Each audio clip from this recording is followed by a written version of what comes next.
Alors, notre document est très gros et bon, bah, ce qui pourrait être assez sympa, c'est d'avoir des en-têtes et des pieds de page.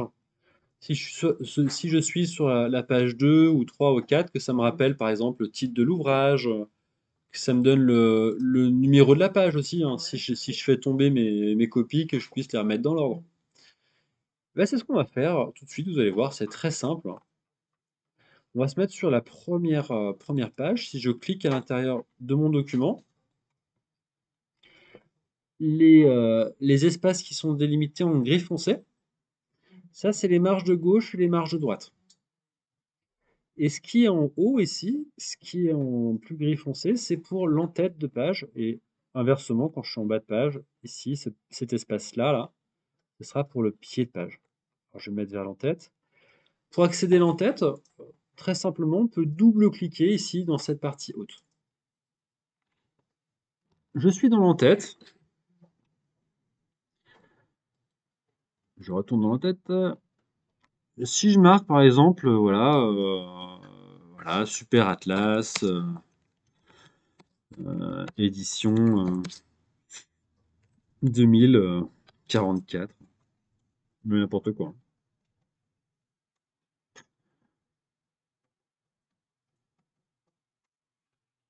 Si je descends donc à la page 2, je vois que ce que j'ai écrit va se répéter sur toutes les pages, inlassablement sur toutes les pages. On va avoir donc la même chose qui se répète sur toutes les pages. C'est le principe de l'entête de page.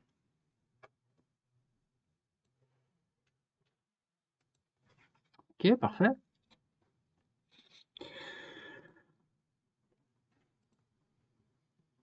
Pour accéder de nouveau au cœur de mon document, tout simplement, je double-clique dans le corps du texte et je reviens donc dans mon corps de texte. J'ai plus accès à l'entête.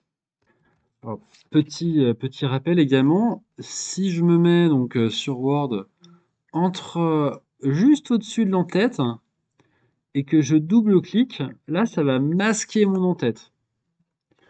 C'est plutôt agréable si on veut se concentrer sur la lecture du document, mais par contre, bah, on voit plus notre en-tête, donc pour la faire réapparaître, je me mets tout en haut et je double-clique pour faire réapparaître mon en-tête. J'ai redouble-cliqué à l'intérieur, on va travailler, donc on va faire un en-tête un petit peu plus sympa que ça. Par exemple, on va mettre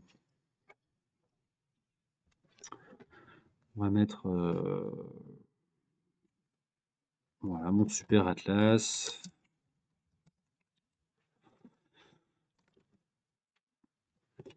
Je sais pas si vous avez vu, si vous êtes bien attentif, juste ici, là, on, on a une petite tabulation centrée. On fera un sujet spécialement là-dessus. Mais grosso modo, si j'appuie sur la touche Tab,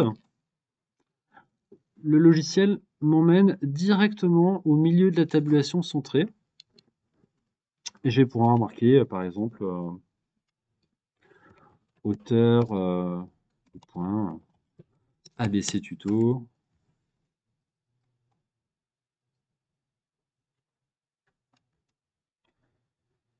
Et si je fais encore tabulation, là on a une tabulation droite.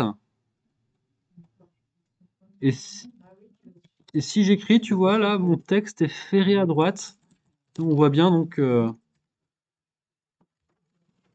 et on voit bien que ça me ramène au départ.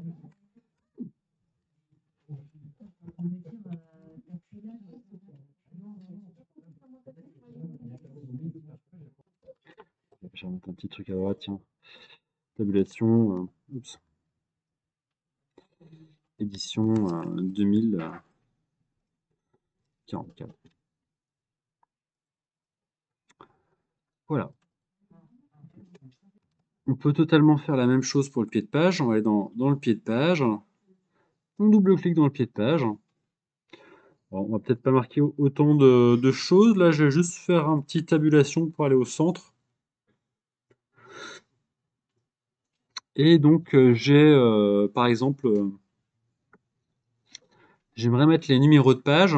Donc, je sais pas si vous avez vu, mais dès que j'ai cliqué dans le pied de page, il y a un nouveau menu qui est arrivé, qui s'appelle en tête et pied de page. Alors, les noms peuvent varier du menu suivant la version que vous avez de Word.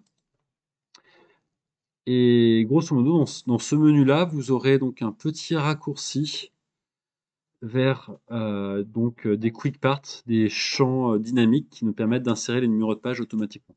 On va aller jeter un coup d'œil. Donc, on clique ici, on vérifie qu'on est bien dans le menu en tête, pied de page, numéro de page. Et alors, voilà, bas de page, on a différents formats qui arrivent. Normalement, tchouk. Alors, tu vois, c'est des formats préenregistrés. Alors, tu vois, avec des petits effets de style, c'est dans un carré, c'est dans un. Bon, alors, je suis pas très fan en général de ces trucs-là. Alors, tu vois, on a un sur. Bon, alors, l'avantage, c'est que c'est simple, tout est déjà formaté. Euh, Vous pourrez l'utiliser si vous voulez par la suite. On va faire les choses à la main. Nous, on va essayer de faire un format de page personnalisé en utilisant des quick parts. Je vais aller sur. Donc, quick parts, c'est une espèce de champ dynamique. Donc, je vais aller dessus. Et je vais aller sur champ. Donc en fait, ce sont des champs qui vont nous permettre de rentrer des informations automatiques. Par exemple, au lieu de rentrer l'heure à la main, on a un champ qui s'appelle date, qui nous permet d'avoir la date qui se met à jour tous les jours, si on clique sur cette petite option, ou d'avoir une impression de la date en cours. On a des boutons, je sais pas, un bouton auteur, ça va mettre, ça va insérer le champ de l'auteur sans que j'ai besoin de le redéfinir. On en reparlera un petit peu dans les métadonnées du document, on verra ça. Nous, ce qui nous intéresse donc, c'est le numéro de page. Donc on a un truc qui s'appelle page et num page. On a deux champs qui s'appellent page et num page. Le champ page, il insère le numéro de la page active. C'est celui-ci qui m'intéresse, donc je vais cliquer sur OK.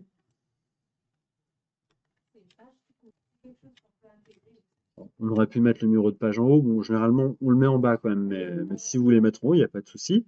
Donc là, on voit bien, hein, si je vais sur la page 2, on voit bien que les numéros de page se suivent, sans que j'ai à les noter moi-même, ce qui serait un travail colossal et fatalement, je ferais une erreur à un moment donné, donc ça serait pas super.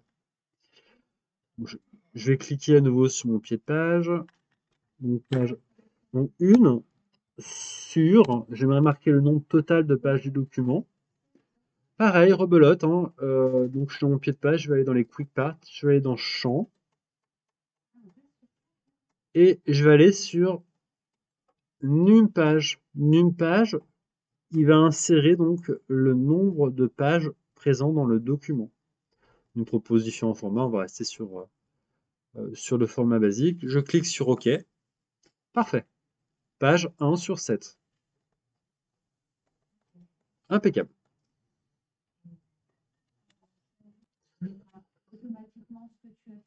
Bien sûr, si je rajoute une page, si je modifie l'ordre des pages, etc., ça sera tout mis dans l'ordre automatiquement, bien évidemment.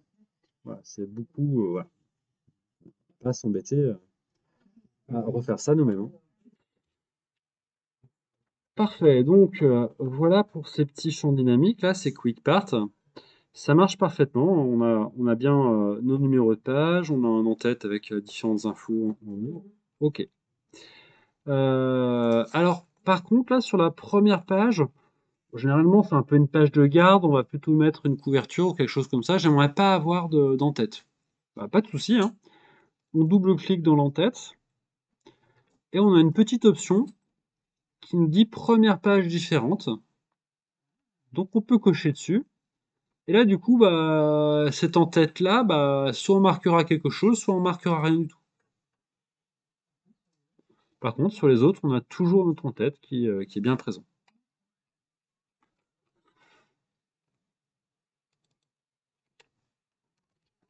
On verra donc dans une prochaine vidéo comment on peut également avoir des en-têtes qui vont changer avec après chaque continent, par exemple. Tu vois, je sais pas si j'étais sur l'Afrique ici, j'aurais l'Afrique. Quand je passe à Europe, bah, j'aurais à l'achat Amérique, j'aurai Amérique, etc., etc. On verra un petit peu par la suite comment on fait ça. C'est avec les sauts de section. Donc on peut avoir des en-têtes qui changent à chaque saut de section. Bon, bah c'est pas mal notre petite en-tête qui commence à ressembler à quelque chose. Il y a un truc que j'aimerais bien faire. Le truc que j'aimerais bien faire donc, et on va introduire un nouveau chapitre, c'est faire en sorte que si mon lecteur clique sur mon super atlas, il revienne donc sur la page d'accueil. Ça, on peut le faire avec des liens hypertextes. Ça fera l'occasion d'un chapitre complet par la suite. Donc, ce sera même peut-être le lien vers la prochaine vidéo. On va plutôt faire ça comme ça d'ailleurs, ce sera plus simple. Allez, ce qu'on peut faire peut-être simplement pour finir, ça serait là, au lieu de mettre une édition, j'aimerais mettre une petite image. Alors, je vais effacer édition 2044. Et puis, je vais aller chercher une petite image sur Internet. Alors, je sais pas où encore. Une petite image de euh, une carte,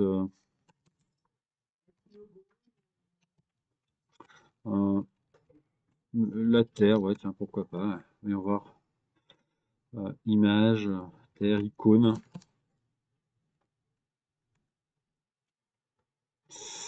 Voilà, une petite icône du monde, pourquoi pas. On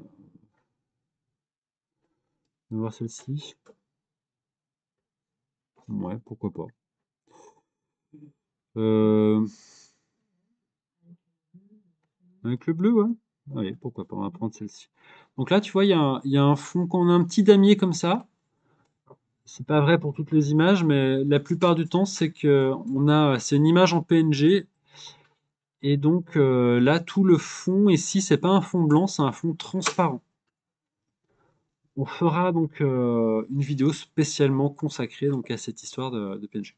Bon, peu importe, je vais trouver mon petit icône, bouton droite, enregistrer l'image sous, je vais l'enregistrer donc sur le bureau par exemple. Ah bah tu vois, c'est un JPEG là, tu vois, donc c'est pas un vrai PNG là. Donc là, il va y avoir un faux damier qui va être très très moche derrière, donc je vais changer d'image. Je vais prendre plutôt la première, là, qui était pas si mal que ça finalement. Hop, enregistrer l'image sous, index.png, pourquoi pas, et je l'enregistre sur le bureau. Donc bien, bouton droite, enregistrer l'image sous.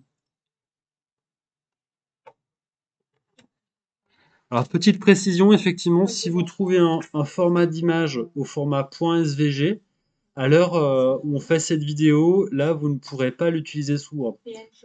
PNG, JPEG, ça marchera parfaitement bien, mais pas SVG. SVG, c'est un format bien utilisé pour le web parce qu'il est léger, mais vous ne pourrez pas l'utiliser sur Word. Ok. Une fois qu'on a téléchargé son image, on revient donc sur notre en-tête et on peut donc insérer une image, alors soit en passant par le menu en-tête et tête de page, soit en passant par le menu insertion, ça n'a pas d'importance. Donc la différence entre image et image en ligne, image c'est une image qui est stockée sur votre ordinateur, image en ligne c'est une image qui est sur Internet, que vous retrouvez avec le moteur de recherche Bing. Là, nous, notre image, on l'a enregistrée sur notre ordinateur, donc c'est bien la première option qu'on va choisir.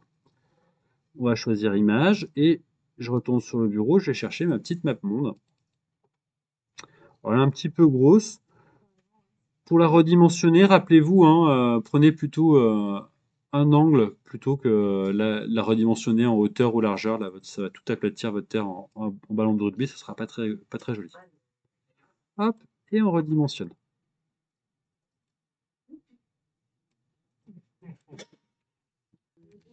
Si vous voulez être parfaitement libre de déplacer votre image, là je peux pas la bouger, donc vous cliquez une première fois sur l'image, et cette petite option, là, cette espèce de petit pont, vous cliquez dessus. C'est donc la disposition de l'image par rapport au texte. Vous prenez l'une des deux dernières options. Là, vous êtes extrêmement libre au niveau du déplacement. Alors ça, c'est derrière le texte. Donc là, votre terre sera derrière le texte. Et l'autre devant le texte, ça sera devant le texte. Donc elle va masquer le texte. Voilà. Hop. Là, je suis vraiment libre de la placer vraiment où je veux. Alors, ne la placez pas trop près des marges non plus.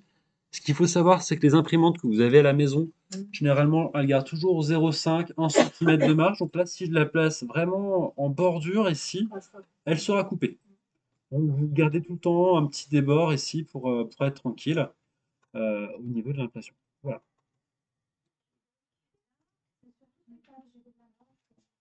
Et là, comme je l'ai mis dans mon en-tête de page, la petite planète Terre va se répéter sur toutes les pages.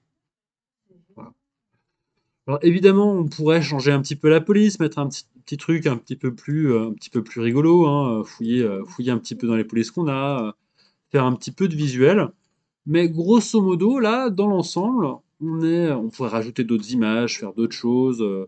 Mais dans l'ensemble, on est arrivé à faire ce qu'on cherchait, donc à faire un en tête de page. Sympathique. Ah, tiens, je vais faire quand même juste un tout petit truc. À la place de auteur ABC tuto, je vais mettre l'heure, je vais mettre la date et l'heure du document.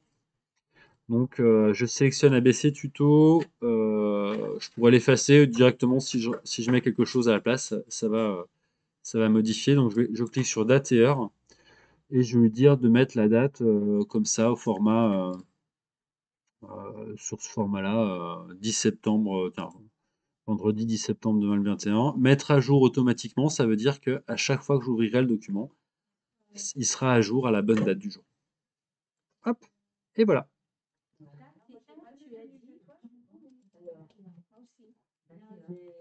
Je me mets au milieu. Je vais dans le menu en tête et pied de page, date et heure, et là je peux mettre la date au format qui m'intéresse. Et bien voilà, donc on est arrivé à faire un petit en-tête, un petit pied de page fonctionnel. On pourrait travailler pour qu'il soit un peu plus joli, mais dans l'ensemble, l'idée est là. Voilà pour ce chapitre.